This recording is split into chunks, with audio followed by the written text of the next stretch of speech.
আল্লাহ রাব্বুল আলামিন তার হাবিবকে বলেছেন, ইয়া আইয়ুহান নাবিয়্যু জাহিদিল কুফফারা ওয়াল মুনাফিকিনা ওয়াগলুজ আলাইহিম ওয়া মাআওয়াহুম জাহান্নাম ওয়া বিসাল মাসীর।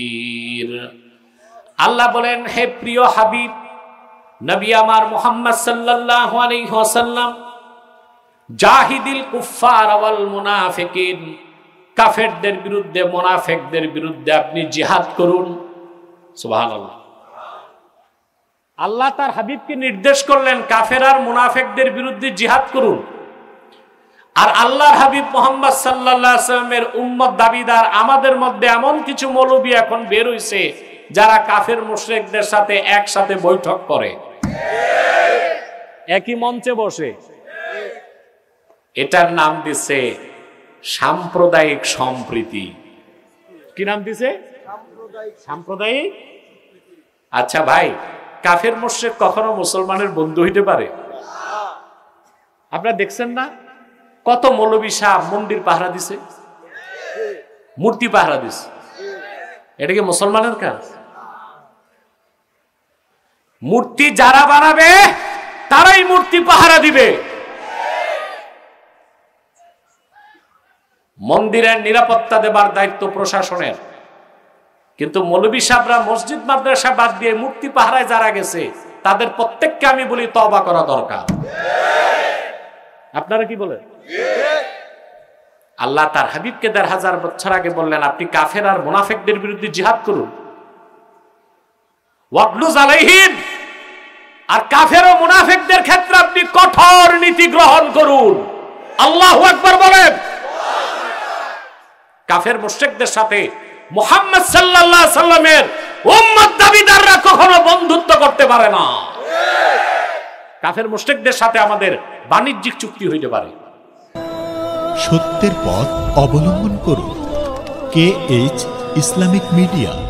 আল্লাহ তাআলা বলেন, ওয়াল্লাযীনা জাহাদু ফীনা লাহদিয়ান্নাহুম সুবুলানা ওয়া ইন্নাল্লাহা লামাআল মুহসিনিন। ওয়াল্লাযীনা জাহাদু ফীনা, ওয়াল্লাযীনা জাহাদু ফী হাক্কিনা লানাহদিয়ান্নাহুম সুবুলানা আই তুরুকাল হিদায়াতি ইলাইনা। আল্লাহ বলেন, আমার মুমিন বান্দা যারা আমার সন্তুষ্টির জন্য, আমার স্বার্থে, আমার রেজামন্দি হাসিল করার জন্য সর্বাত্মক প্রচেষ্টা ব্যয় করবে, আমি আল্লাহ আমার কাছে পৌঁছার জন্য সব পথ তাকে দেখায় দিব। কি বলছে?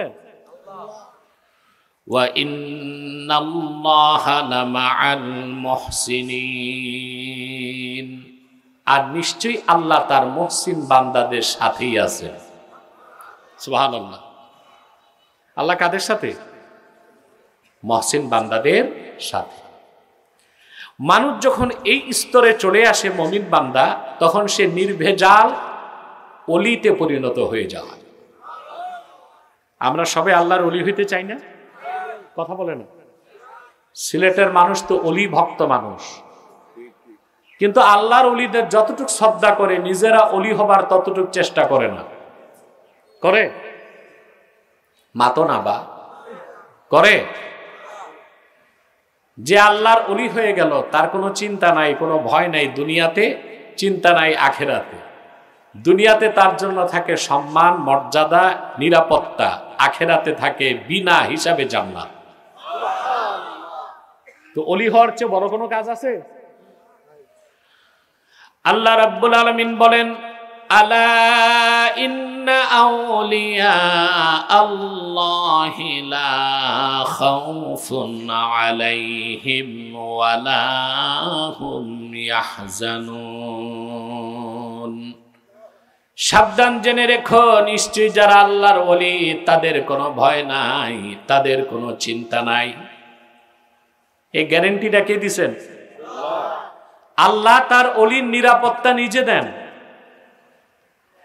আল্লাহ নিজে ঘোষণা দিচ্ছেন যে আল্লাহর ওলি তার কোনো ভয় নাই, চিন্তা নাই, দুনিয়াতেও নাই, আখিরাতেও নাই। তা আল্লাহর ওলি হওয়ার চেয়ে বড় কোনো সার্থকতা আছে? আজকে আপনাদের বাংলাদেশের মানুষগুলো ফোন বন্ধ, স্টেজে ফোন চলবে না।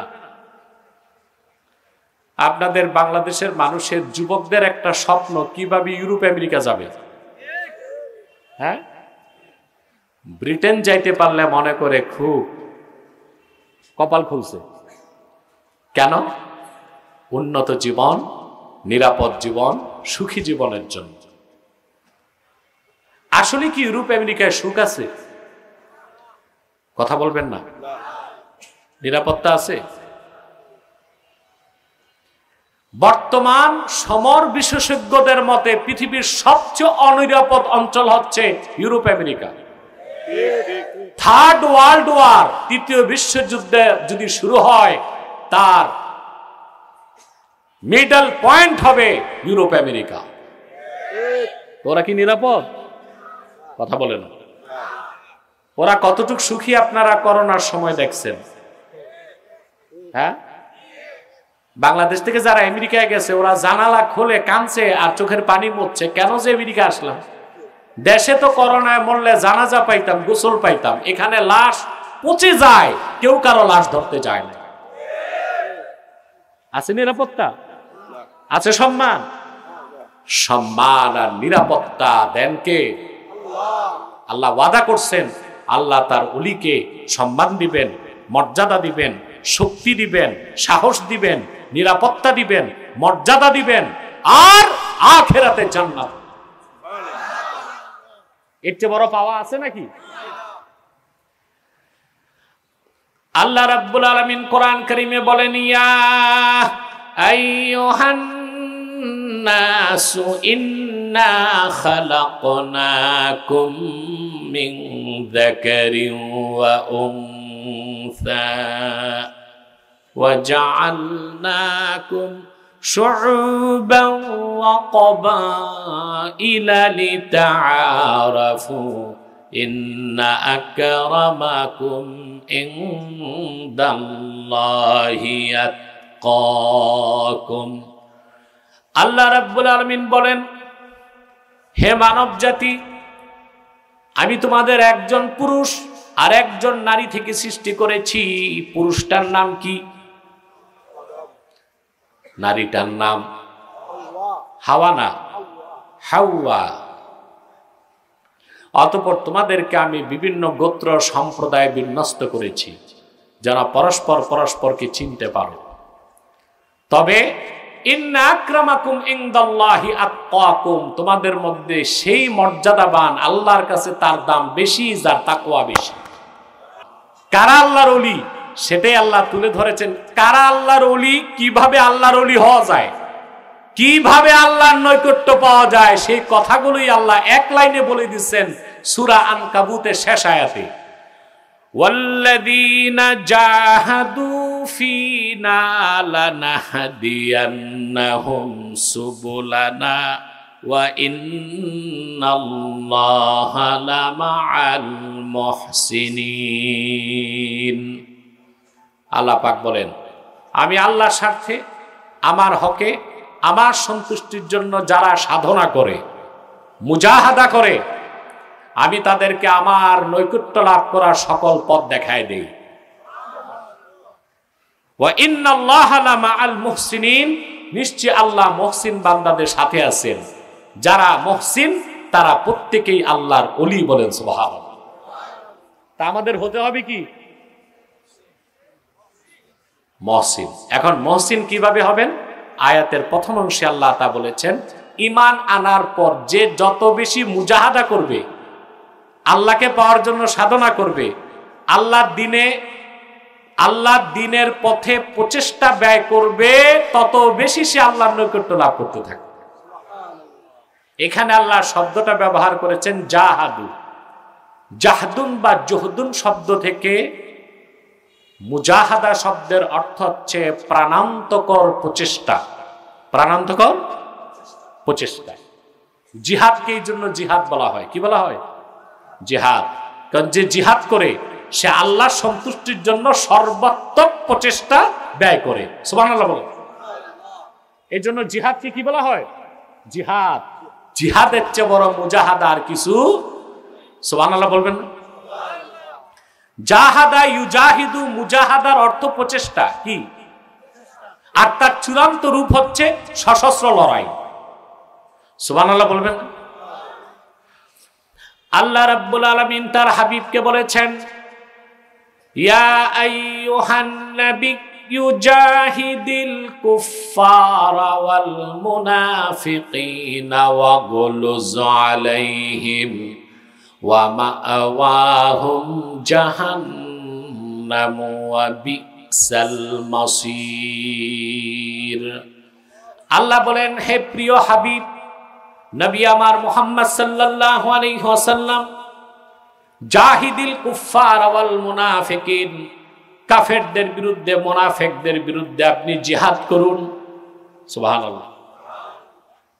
আল্লাহ তার হাবিবকে নির্দেশ করলেন কাফের আর মুনাফিকদের বিরুদ্ধে জিহাদ করুন।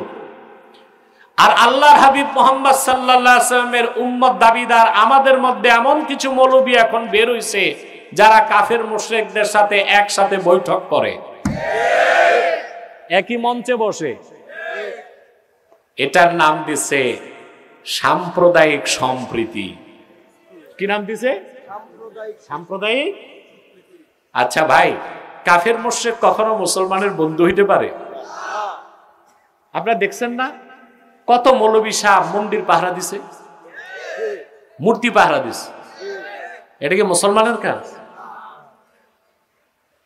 মূর্তি যারা বানাবে তারাই মূর্তি পাহারা দিবে।